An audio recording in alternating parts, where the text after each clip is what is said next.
they have challenged the majesty of the honorable Supreme Court, sir. और मैं आपको ये कहना चाहता हूं कि आजकल जो ऑर्डिनेंस लाने की जो एक फेटिश इस सरकार ने देखी, चाहे वो लैंड एक्विजिशन बिल हो, चाहे वो फार्म बिल हो, चाहे ईडी के डायरेक्टर का एक्सटेंशन हो, जो ये सारी चीजें ऑर्डिनेंसेस के माध्यम से इन्होंने करी थी, इस बिल का हश्र भी वही होगा जो सारे पुराने बिलों का हुआ था। सर, थर्ड बिंदु कि कैसे ये बिल संघीय ढांचे को एरोड करता है। हमारा भारत का संविधान और सुप्रीम कोर्ट का 2023 का 2018 का संवैधानिक पीठ का फैसला कहता है कि दिल्ली के पास एक यूनिक फेडरल आइडेंटिटी है, यूनिक कॉन्स्टिट्यूशनल आइडेंटिटी है, और भारत का संविधान जो हमें संघीय ढांचा देता है, जो शक्तियां देता है, उन शक्तियों को एनक्रोच करने का काम यह सरकार करती है, हमसे अफसरशाही और तमाम शक्तियां छीनकर। मैं आपको सुप्रीम कोर्ट का वो एक वाक्य पढ़ के सुनाना चाहूंगा। The majority in the 2018 constitutional जज bench held that while the NCT of Delhi could not be accorded with the status of a state, the concept of federalism is applicable to Delhi. हम पूर्ण राज्य नहीं है, लेकिन फिर भी राज्य का दर्जा एक संघीय ढांचे के परिप्रेक्ष्य में दिल्ली को मिलता है। उसके बाद सर, इन लोगों ने तो कमाल ही कर दिया।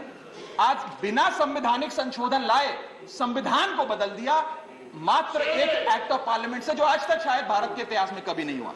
सर, इसके बाद यह बिल पार्लियामेंट्री अंडरमाइन करता है प्रिंसिपल्स ऑफ कलेक्टिव रिस्पांसिबिलिटी को। भारत का संविधान कहता है सर कि परमानेंट एग्जीक्यूटिव और पॉलिटिकल एग्जीक्यूटिव मिलके लेजिस्लेचर के प्रति जवाबदेही होंगे। ये प्रिंसिपल ऑफ कलेक्टिव रिस्पांसिबिलिटी है।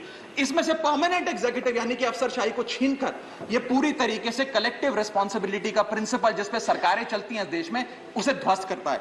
और आखिरी बिंदु संवैधानिक अपराध का, ये ट्रिपल चेन ऑफ अथॉरिटी को तार-तार करता है sir. Triple chain of accountability ये होती है कि अफसरशाही की जवाबदेही मंत्री को, मंत्री की जवाबदेही लेजिस्लेचर को, और लेजिस्लेचर की जवाबदेही जनता को।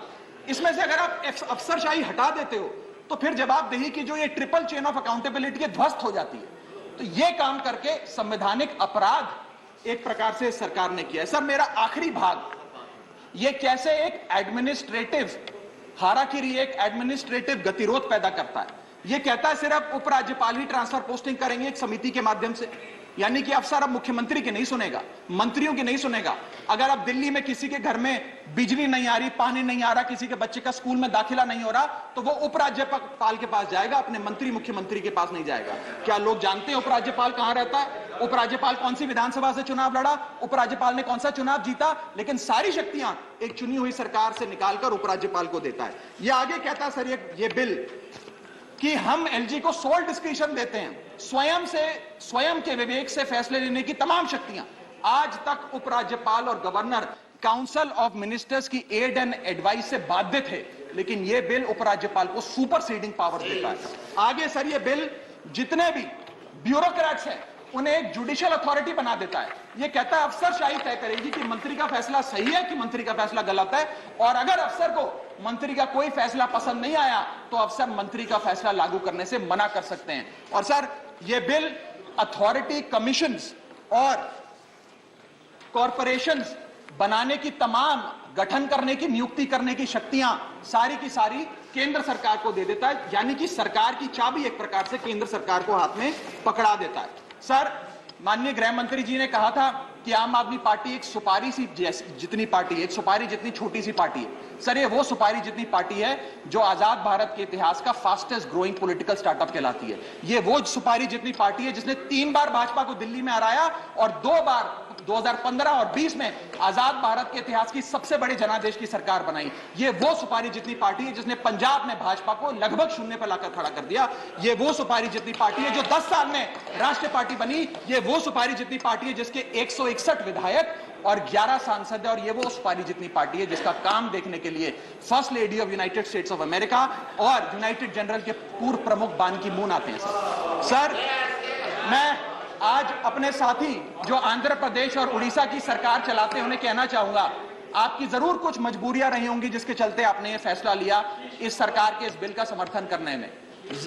कुछ तो मजबूरियां रही होंगी, यूं ही कोई बेवफा नहीं होता।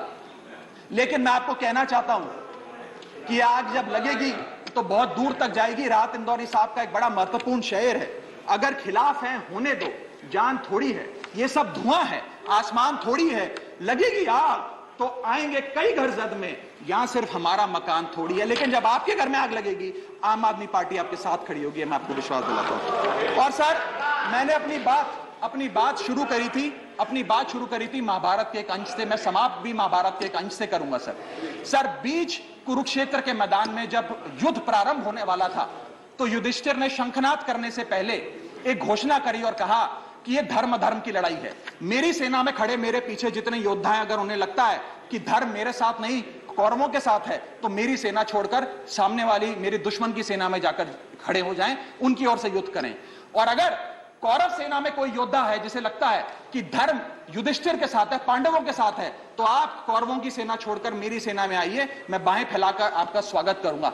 उस समय कौरवों का एक भाई युयुत्सु कौरव सेना छोड़कर पांडवों की ओर आया और पांडवों की ओर से युद्ध लड़ा। मैं उसी बात का जिक्र करते हुए आज इस सदन में बैठे तमाम सांसदों को कहना चाहता हूं, राज्यसभा काउंसिल ऑफ स्टेट्स है, हम लोग काउंसिल ऑफ स्टेट्स है, जहां ज्यादा जिम्मेदारी बनती है राज्यों के हकों की, अधिकारों की रक्षा करने की। मैं मांग करता हूं, आज आप लोग पार्टी लाइन से ऊपर उठकर, विचारधारा से ऊपर उठकर संविधान को बचाने के लिए, लोकतंत्र को बचाने के लिए इस बिल को हराइए। आज ये इतना असंवैधानिक और गैर कानूनी बिल अगर ये सफल हो गया, तो हो सकता है आज के बाद आने वाले समय में ये लोग देश में चुनाव ही ना कराएं, चुनावी प्रक्रिया को खत्म करने से। बहुत बहुत शुक्रिया। Doctor Sasmit Patra. Thank you.